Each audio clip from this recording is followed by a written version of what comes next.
Jetzt geht's weiter hier. Das, was wir weitermachen, ist, würde ich mal sagen, Geschichte unter den Waldfischer erstmal. Und danach wagen wir uns an den Chance im Schachmatt.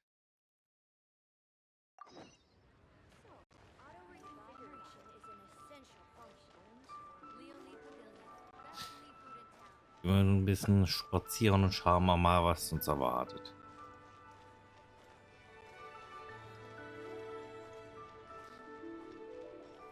Bisschen hier die Schönheit genießen.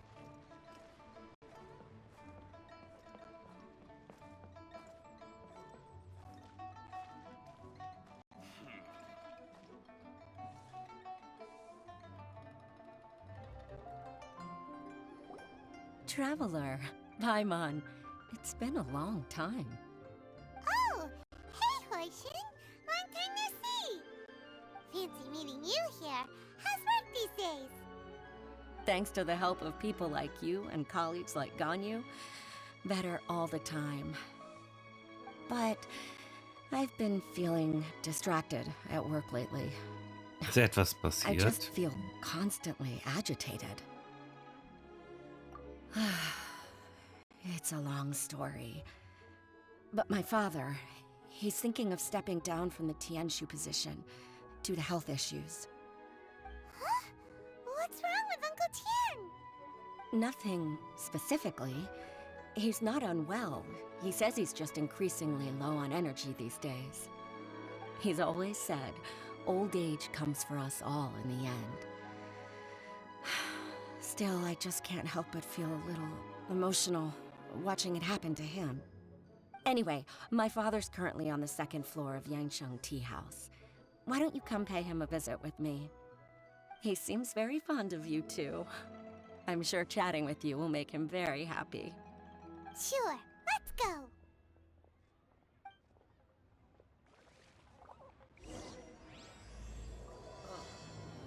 What should I try this time? Chance im Schachmatt, okay. Sie sollen also ihren Vater besuchen.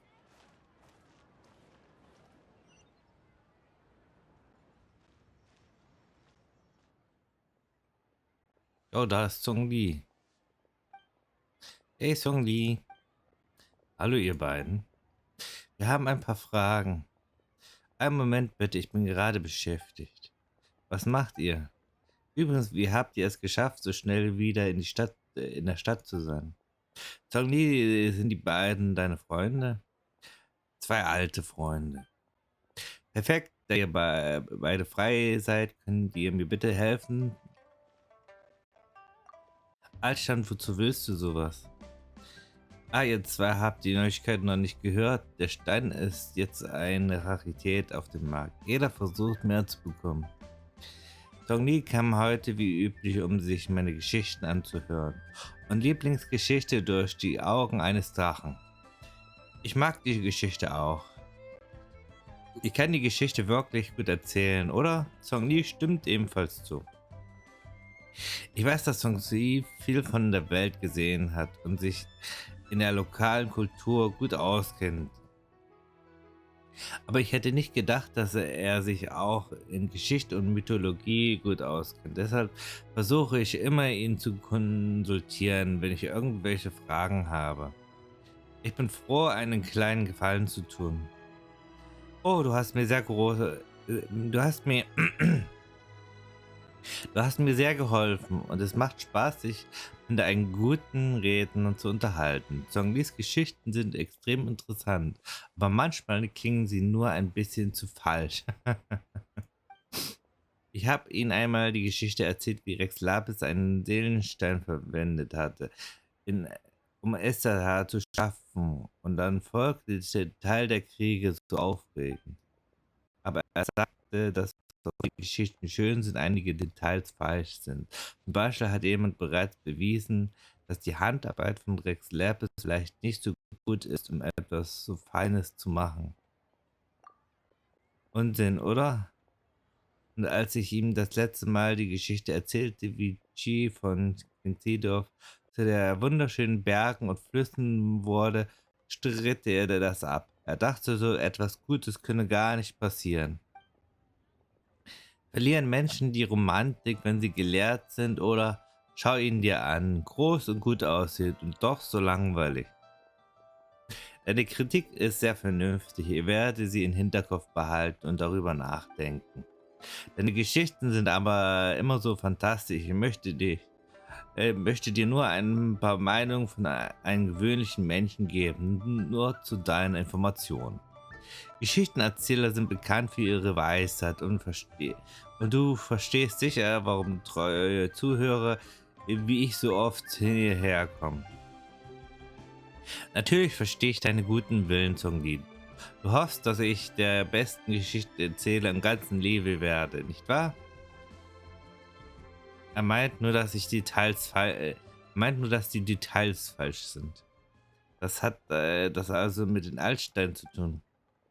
Oh, Entschuldigung, vor einigen Tagen hat mir jemand die Geschichte durch die Augen eines Drachen noch einmal erzählt. Ach, immer wieder langweilt dich diese Geschichte nie. Ein Klassiker ist immer ein Klassiker. Die Geschichte von Tieren müssen sich immer an klassischen Geschichten anlehnen. Das Erzählen von Geschichten ist ein Prozess. Erschöpfung und Schöpfung brauchen Zeit. Du kennst mich sehr gut. Zurück zum Thema. An diesem Tag kam ein Minenarbeiter aus den Minen zurück, der meinte, meine Geschichte hörte, als ich vorbeikam, und er hat mir etwas erzählt. In der großen Kluft kennst du den Ort. Dort gibt es eine besondere Art von Gestein, das sehr schön und elegant aussieht. Diese Art von Gestein findet man in langen Gängen der großen Kluft. Gänge oder nennen es die Bergleute so? Vielleicht ja. Oh, große Kluft, was für ein mysteriöser Ort. Selbst eine so gebildete Person wie Zongli hatte doch keine Chance, dort einen Besuch zu machen. Erst in den letzten Wochen wurden einige Bergbauprojekte genehmigt. Ich habe es von den zurückkehrenden Bergleuten gehört. Ja, das stimmt. Man sagt sich, dass die Steine in den Gängen, die Steine in den Gängen befinden. Aber wie sind diese Gänge entstanden? Vielleicht wurden sie von einer riesigen Kreatur hinterlassen. Die Aussicht ist einfach grandios. Manche sagen, dass es sich um ein uraltes Schlachtfeld handeln muss. Aber wer hat gegen wen gekämpft? Niemand kann einen Hinweis finden. Also dachte ich, vielleicht haben sich Rex Lapis und Esther dort auch gestritten. Um ehrlich zu sein, schreibe ich gerade eine neue Geschichte. Es wäre toll, wenn ich solche Handlungen darin unterbringen könnte. Also bitte ich Zongli um Hilfe. Und wie zufällig fand ich heraus, dass er gerade einen Altstand vom Markt bekommen hat. Schöne Augen finden natürlich schöne Dinge. Und ein schöner Altstein passt sehr gut als Symbol meiner Geschichte. Wenn er einverstanden ist, würde ich ihn wirklich gern kaufen. Zongli, verkauft ihr den Stein? Tian ist einer der besten Geschichtenerzähler und ich bin einer seiner treuen Zuhörer. Wenn ich das also einer neuen Geschichte helfen kann, würde ich das gern tun. Was? Aber ich fürchte, dass dieser Stand hier als neue Geschichte unlogisch erscheinen lässt. Werte Anwesend, denkt bitte darüber nach. Rex Lapis Esther unterirdisch versiegelt? Experten zufolge ist der Untergrund der großen Kluft voller Höhlen und Tunneln. Wenn Esther dort versiegelt wurde, wird er dann nicht ständig von Menschen gestört? Könnte das sein, was Rex Lapis geplant hat? Natürlich nicht. Stimmt, Rex Lapis würde so etwas nicht zulassen, genau. Eigentlich wollte ich mit meinen liebsten Faltfächer gegen den Stein tauschen. Hey, das ist eine Zeichnung drauf. Diesen Faltfächer hatte ich gern in der Hand, wenn ich die Geschichte durch die Augen eines Drachen erzähle. Ein Drache, der durch die Welt fliegt. Ein Ehrgeiz, der höher ist als das Firmament. Toll, das ist wirklich ein seltener Fächer. Paimon will auch einen. Hey, wir haben auch Altsteine. Was? Würdet ihr dann bitte einen Altstein gegen meinen Fächer tauschen? Rolf, bitte sag so etwas nicht. Der Stein ist wertvoll, aber das Fächer ist es auch. Durch ein geschäftliches Vorgehen würde nur den Sinn zerstören. Ach echt? Ich habe eigentlich mehr als einen. Ich habe eigentlich mehr als einen dieser Faltfächer. Mit deiner eigenen Zeichnung hast du dieses Bildgefühl und Sinn verliehen. Jeder, der deine Geschichten mag, würde sich über ein solches Geschenk sehr freuen. Wirklich, du hast recht. Es ist eine große Freude, gleichgesinnte Freunde zu treffen. Ich möchte nicht anders als die Leute meines Geschichten mögen. Eigentlich hätte ich gehofft, sie an Menschen zu verschenken, die sie verdient haben, als ich sie gemacht habe. Und ich denke, ihr habt sie alle verdient. Ich sollte sie euch schenken. Bitte wartet hier auf mich. Ich hole sie.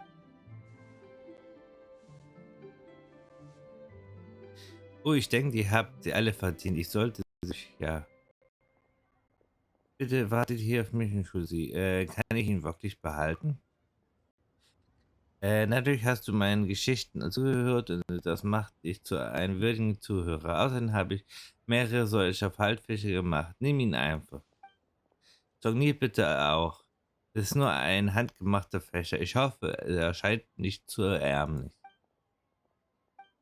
Vielen Dank für das Geschenk. Es ist wirklich ein guter Faltfächer. Man muss ihn richtig pflegen. Ja, wir kamen, um zur Nähe etwas zu fragen. Können wir privat mit ihm sprechen? Oh, ich habe zu viel von eurer Zeit in Anspruch genommen. Mein Fehler. Bitte macht weiter. Das war ein fröhliches Gespräch. Vielen Dank, Tian. Tony wartet in der großen Kluft. Habt ihr uns gerettet? Danke euch. Xiao sagte auch, dass er ohne eure Hilfe nicht hätte fliehen können. Oh, hat er so etwas gesagt? Interessant. Wie die Zeit vergeht, auch er ist ein geradliniger geworden. Also warum wart ihr in der großen Kluft? War ich in der großen Kluft? Wie seltsam. Das ist das erste Mal, dass ich davon erfahre. Was? Hört auf, euch dumm zu stellen. Aha, dumm zu stellen. Der Faltfächer von Tian ist wirklich wunderbar. Song Li. Ich bin nur ein Müßiggänger. Ich sollte herwandern, was ich auf meinen Weg sehe. Entscheidet allein das Schicksal. Keiner schuldet mir Dankbarkeit. Würde er sagen, dass es schön, an verschiedenen Orten zu reisen und viele Dinge in dieser weiten Welt zu sehen. Sie wecken immer wieder alte Erinnerungen. Vermisst ihr die Vergangenheit? Gar nicht. Ich bin jetzt Mensch und Mensch zu sein bedeutet, in der Gegenwart zu leben. Ein Drache, der durch die Welt fliegt, der Ehrgeiz, der höher ist als das Firmament. Gute Erklärung. Das Glück wartet in den Ecken der Welt und die Schönheit verbirgt sich in den Bergen und Flüssen. Wenn man Zeit hat, sollte man reisen. Geschichte um den Faltfisch. Ja, das war's schon. Das war ein Faltfischer.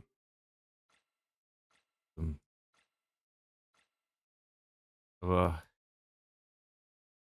hier. Ein Faltfischer, der in der Geschichten erzählen mit der eisernen Zunge geschenkt hat. Das ist eine Szene aus der legendären Erzählung durch die Auge eines Drachen gezeichnet. Dieser Legende hat Rex Lapis Esther aus einer Felsen gehauen und als er den Felsen Augen aus gehauen und als er den Felsen Augen aus denen ein göttliches Geist entspringt verlieh, wurde ein lebendiger, atmender Drache geboren.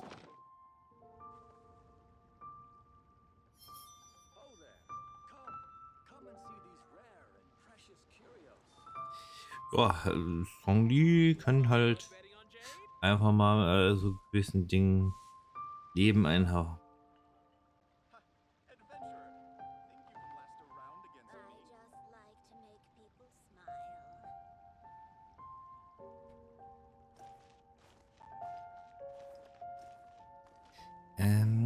Das haben wir dann fertig. Auswahl. Geh in die zweite Etage der Teestube. Ja. Dann machen wir das wohl dann doch schon. Ich dachte erst in der nächsten Folge. Aber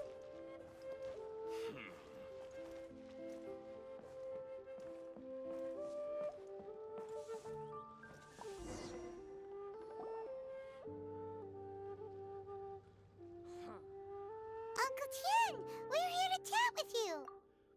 Oh? What a lovely surprise. Welcome. Hoishin, why don't you go downstairs and get the shopkeeper to make us a fresh pot of tea?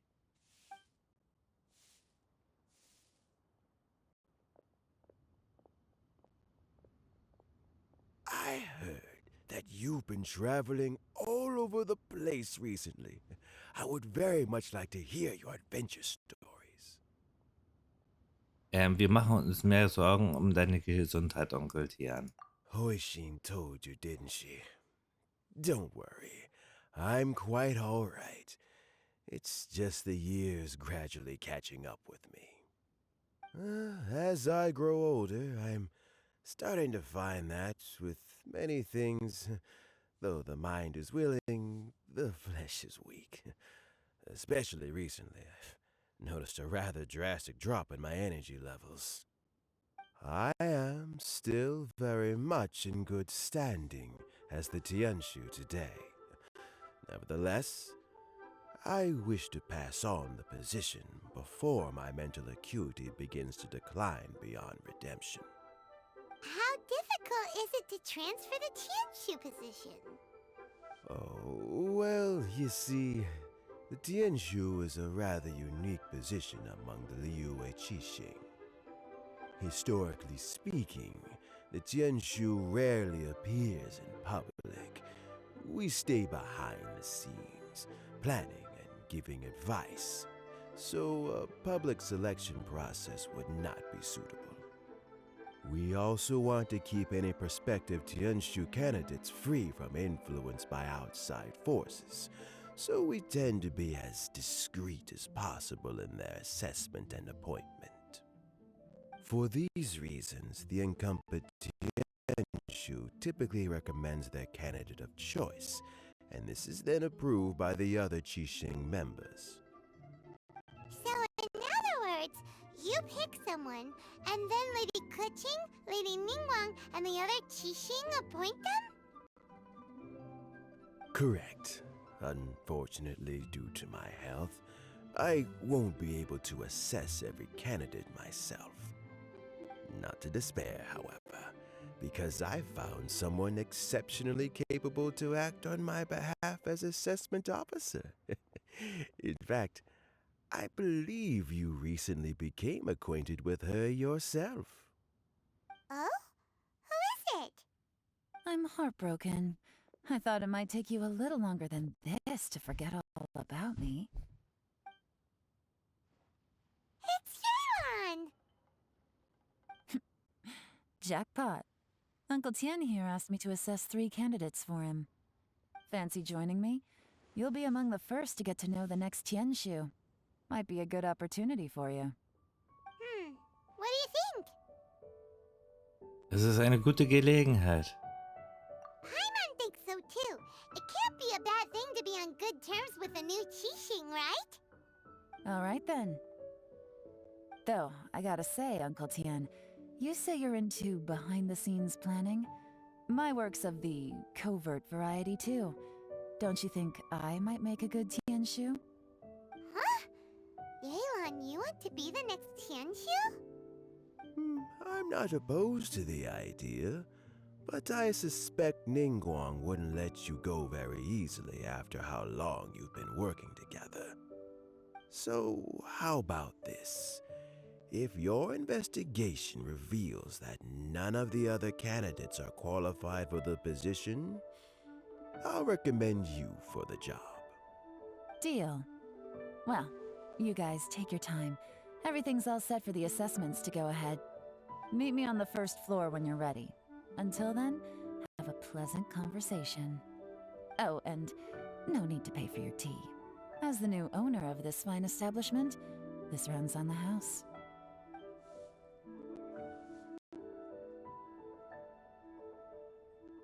You're all set?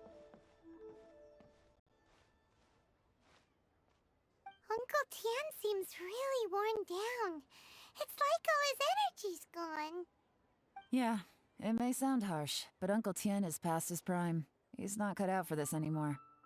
So he's recommended 3 candidates. Their names are Qinwei, Mingbo, and Zhi.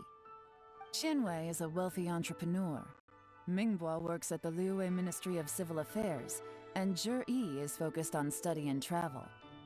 Try to keep all that in mind. Of course, it doesn't really matter if you forget, since we'll be assessing them at Yuehai Pavilion in a short while. Qianwei, Mingbo, Zhi. Paimon should be able to remember their names, but what does the assessment involve exactly? Let's leave that until we get to Yuehai Pavilion. All right. Heads in the game, people. The stakes don't get much higher than a change in the Qixing. We can't afford to miss anything, no matter how small. Got it. We'll keep our eyes wide open.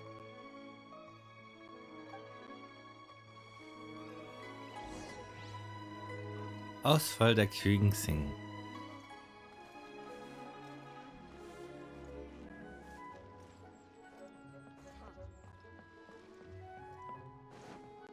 Dann suchen wir uns mal hier einen guten Kandidaten, würde ich mal sagen. Wenn wir hier gerade sind. Moment.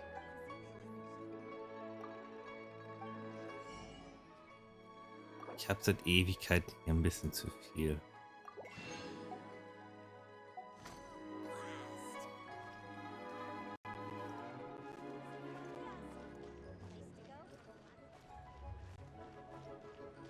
Nur ein bisschen zu viel gehabt.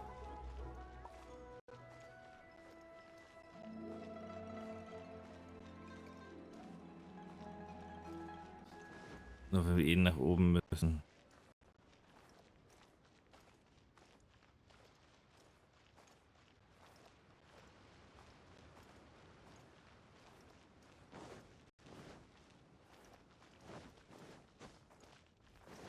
Time to go.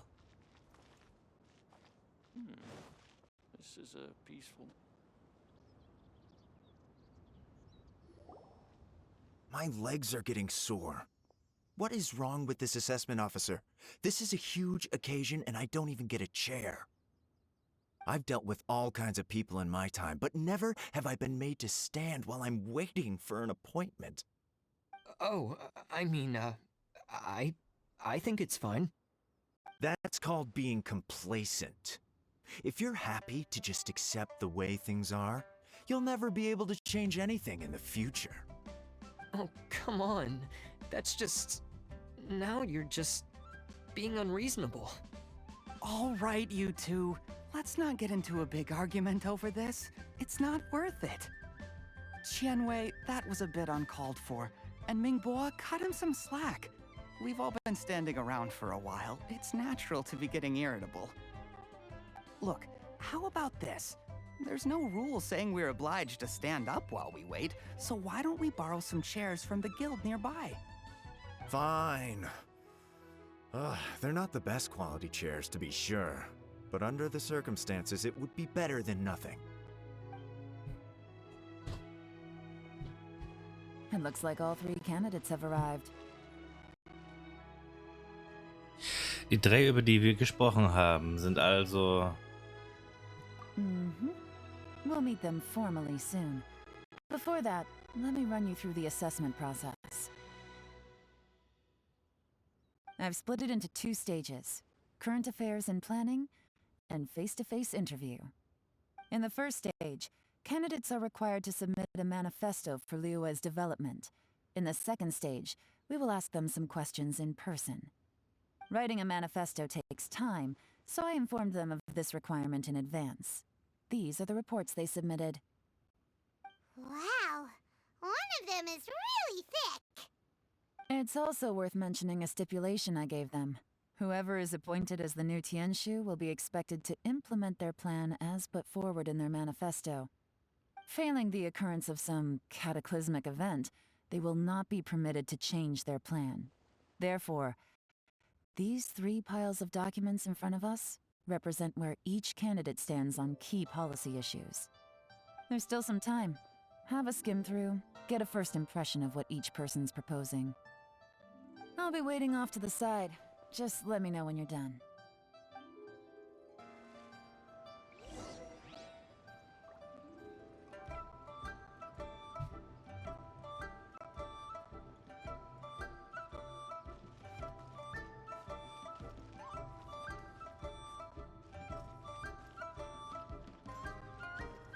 Nico, Yanwei und Sichi.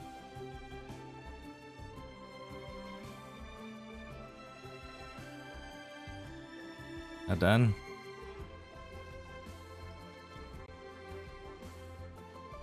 Planungsdokument, Planungsdokument und Planungsdokument und sitzen. Dieses Plan umfasst verschiedene Aspekte darunter.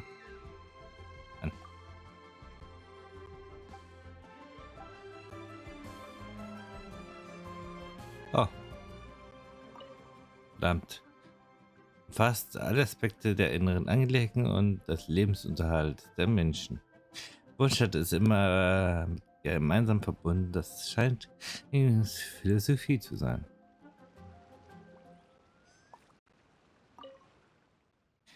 Er hat in seinem Plan viel über geschäftliche Sachen geschrieben. Viele Ansichten sind umfassend und tiefgründig. Regeln und Interessen sind untrennbar miteinander verbunden. Das scheint Qian Weiß Standpunkt zu sein.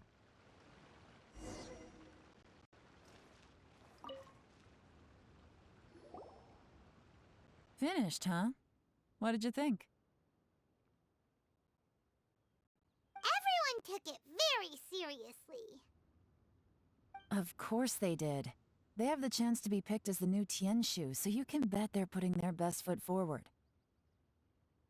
And keep in mind, whoever gets in has to execute their plan as written. Nobody wants to have any regrets. Was ist deine Meinung, Jilan? That's for me to know and you to find out. We can talk more after the interviews. We'll see the candidates now. Let's do one at a time. Start with Chenwei. Yes, ma'am.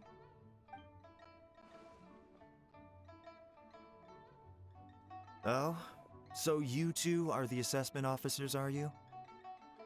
I had assumed that given the great import of this situation, Lady Ningguang would perhaps be assessing us in person. I certainly hadn't imagined I'd be seeing 2 entirely unfamiliar faces.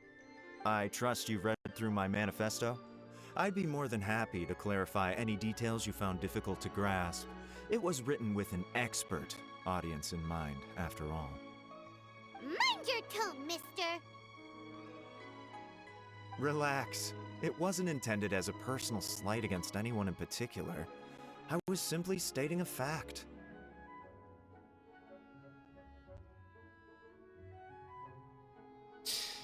Ja, wie du redest, ist wirklich... Cloud Retainer? You know this Adeptus? Oh, yes, I remember now. You must be the traveler that people are constantly talking about. With your sterling reputation, you must have a respectable level of erudition. Perhaps you will be able to understand the concepts I have put forward. Although I shouldn't get my hopes up. Oh, is it my turn? Yes. Please introduce yourself. I'm, Mingbo. I work in the Ministry of Civil Affairs. I've worked there for, 9 years, 5 months, and 3 days. In that time, I've handled, 2,347 cases. I have 12 active cases at the moment. They should be concluded in, 16 days? My current work is related to urban planning, and I'm also responsible for, auditing the accounts. To be more precise, there are 3 parts to the accounts, namely... Is it just Paimon, or is he not very good at public speaking. You know what? Let's leave the self-introduction there and move on to some questions. Oh, okay. Sorry.